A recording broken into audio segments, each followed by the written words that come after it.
नमस्कार प्रिय मित्रों, कैसे हैं आप सब लोग। सावन का पवित्र महीना चल रहा है और सावन के महीने की एकादशी बहुत ही महत्वपूर्ण होती है। तो एकादशी के लिए आज हम एक आपके लिए कहानी लेके आए हैं जो 7 सखियों की है और जो बहुत ही आपको ज्ञान देने वाली है। तो आप सुनिए कैसी है ये। जय श्री गणेशाय नमः। तो 5 सहेलियां थीं, जो 6 सहेलियां थीं जो हमेशा साथ रहती थी, साथ बैठती थी, जिसमें से एक सहेली ऐसी थी जो बहुत ही भजन कीर्तन करती थी, सत्संग जाती थी, मंदिर जाती थी और अपने घर को भी संभालती थी और बहुत खुश रहती थी अपने परिवार के साथ में। और उसके परिवार वाले भी उससे बहुत खुश रहते थे, बाकी सहेलियां भी उससे बहुत खुश रहती थी। पर एक दिन क्या, वो एकादशी का व्रत करती थी। एकादशी का व्रत वाले दिन उसने कहा चलो आज अपनी सखियों को भी हम ले चलते हैं सत्संग में, क्योंकि मैं तो हमेशा ही जाती हूँ। सत्संग सुनाने वालों को भी, सत्संग को ले जाने वालों को भी पुण्य मिलता है। तो आज चलो ये भी पुण्य कमा लेते हैं थोड़ा सा। तो अपनी सखियों को भी ले जाएंगे और थोड़ा सा मेरी सखियों को ज्ञान भी मिल जाएगा। तो ये सोच के वो अपनी सखियों से कहने के लिए चली गई कि चलो कल हम सत्संग में चलेंगे। तो पहली सखी से बोला, दूसरी सखी से बोला, तीसरी सखी से बोला, चौथी सखी से बोला। उसने धीरे धीरे करके अपनी सारी सखियों से बोला, लेकिन पहली ने कह दिया अरे बहना, हम कहाँ जा पाएंगे सत्संग में, देखो ना कितना काम पड़ा हुआ है और ये भी खाना खाने के लिए आ रहे होंगे। इस तरीके से बहाने बना के उसने काम का बहाना बना के सत्संग जाने से मना। अच्छा ऐसा करो बहना, तुम ही हो आओ, जाके प्रसाद लेती आना मेरे लिए। ठीक है, वो आगे बढ़ी। दूसरी सखी से बोली चलो आज सत्संग में ले चलते हैं, आज एकादशी का व्रत है, प्रसाद भी मिलेगा और वहाँ पे हम सत्संग भी सुनेंगे जहाँ बहुत अच्छा ज्ञान बांटा जाता है। तो चलिए थोड़ा सा कुछ तो दिमाग में, अपने दिमाग में सत्संग से कुछ तो घर लेके आना चाहिए। तो अब दूसरी सखी कहती है अरे बहना क्या बताएं, सत्संग तो बहुत मन करता है जाने का, लेकिन अभी घर में मेहमान आने वाले हैं। अब मेहमान, हम सत्संग में चले जाएंगे तो मेहमान को कौन खिलाएगा पिलाएगा, क्या करेंगे, कैसे क्या होगा। तो ऐसा करो तुम ही हो आओ, थोड़ा सा प्रसाद लेती आना मेरे लिए। ठीक है, बड़े मायूस मन से वो भी चल दी।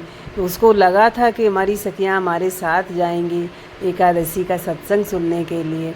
अब वो तीसरी सखी के पास गई, चलो ये नहीं जा रही तो तीसरी वाली तो चलेगी, कोई तो जाएगा मेरे संग।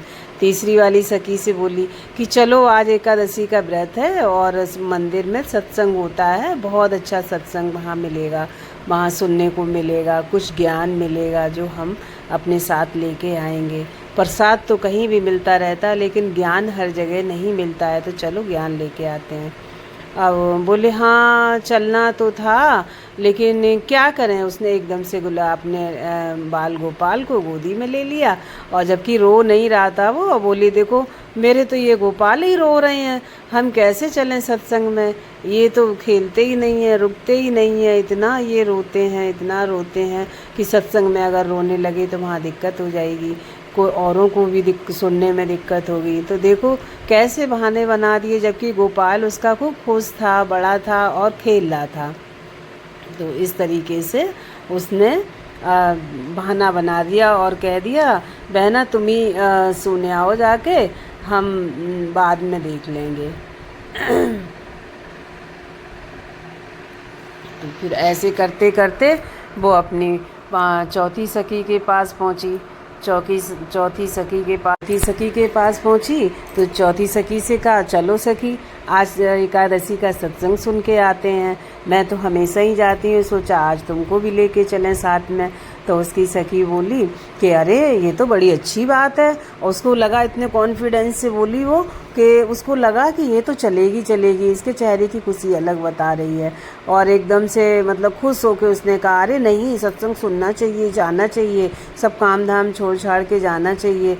और बड़े खुश हो गए। फिर उसने तुरंत से मुंह बना दिया, अरे कहाँ जा पाएंगे, हमारे ना अगर सत्संग चलेगा ना तो मेरी सास लड़ लड़ के घर भर देगी। अरे ये भी कोई बात हुई है।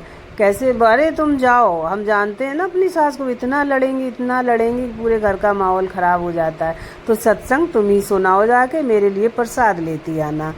बड़ी मायूस होके बेचारी आगे को चल दी, आगे बढ़ी। छठवीं सहेली से कहा, तो छठवीं सहेली से कहा चलो आज एकादशी का पर, पहले तो वो बोली कि हम नहीं कहेंगे अब किसी से, फिर बोली अच्छा सखी ही तो हैं, क्या पता ये चली दे।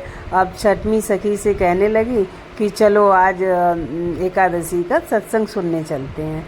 एकादशी का सत्संग सुनने के लिए उसने कहा कि चलो एकादशी का सत्संग सुनते हैं, वहाँ बहुत अच्छे भजन कीर्तन होते हैं, बहुत ज्ञान बांटा जाता है और बाद में प्रसाद भी बँटता है।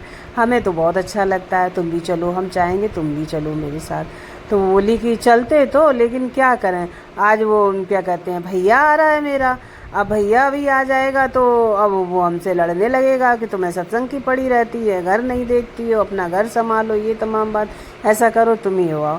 वो बेचारी अपने अनमन से मनमनी सी चली गई। बोली कि देखो कैसी सखियां हैं, एक भी मेरे संग जाने को तैयार नहीं हुई।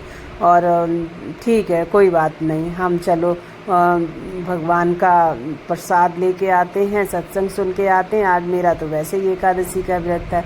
हमने तो एक ये सोचा था कि हमारी सब सखियों को थोड़ा सा ज्ञान मिल जाएगा, ज्ञान भी ज़रूरी है, तो इसी चक्कर में हम सोचे थे आज इनको ले जाएंगे।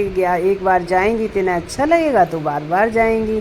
फिर ये क्या कहते हैं, हम तो वही गए और फिर वहाँ से जब लौट रही थी वो, तब देखा लौट के वो उन्होंने पूरा सत्संग सुना, वहाँ पूजा पाठ हुई, प्रसाद बटा, वो सब लेके अपने घर को आ रही थी। घर को आ रही थी तो देखा 5 सखियाँ उनकी खड़ी होके गली में बतला रही थी, बातें कर रही थी। अब देख के इनकी तरफ बोली कि अरे तुम आ गई हो, लाओ मेरे लिए प्रसाद लाई हो, लाओ हमें भी दे दो, हमें भी दे दो। उसने एकदम से अपने आंचल को छुपाया, नहीं ये प्रसाद उसी के लिए है जो सत्संग सुनता है, तुम्हारी तो सास लड़ेगी, तुम्हारा तो लल्ला रोएगा, तुम्हारा भरताल तुम्हें डांटेगा, तुम्हारा तो ये क्या कहते हैं मेहमान घर में आ जाएंगे, तुम्हारी सास लड़ेगी। ऐसा करो तुम लोग अपना घरवार ही संभालो, सत्संग हमारे अकेले ही हमें सुनने दो, प्रसाद भी हमें अकेले ही खाने दो। और फिर भी अनमनी से हो गए बेचारी, वो सब सखियाँ उसको देखती रह गई। बोले बताओ ये सहेली है? तो बोली तुम भी तो सहेली थी, तुम्हें हमारे साथ चलना चाहिए था। हमने तो ये सोचा हम तो जाते ही हैं, आज चलो अपनी सखियों को भी हम सत्संग सुना दें। जितनी देर तुमने गली में खड़े होके बातें की हैं, उतनी देर थोड़ा सा सत्संग सुन लेती तो कुछ ज्ञान घर में लेके आती हैं। तो इस तरीके से किसी का भी आप भला करना चाहोगे, लेकिन हर कोई उस भलाई को ले नहीं सकता है, वो उसमें कुछ ना कुछ बहाना बना के छोड़ देता है। तो एकादशी का व्रत ऐसा है, एकादशी का व्रत सबको करना चाहिए, कथा भी सुननी चाहिए, कहानी भी सुननी चाहिए। और जो सत्संग में दूसरों को ले जाता है, कहानी सुनाता है, कथा सुनाता है, उसको भी पुण्य मिलता है और उसको भी सबसे ज़्यादा पुण्य मिलता है। तो ये थी हमारी एकादशी की छोटी सी 5 सखियों की कथा। तो आप इसको सुनिएगा, बहुत गुदगुदी भी होती है, हंसी भी आती है। तो चलिए हम फिर मिलेंगे।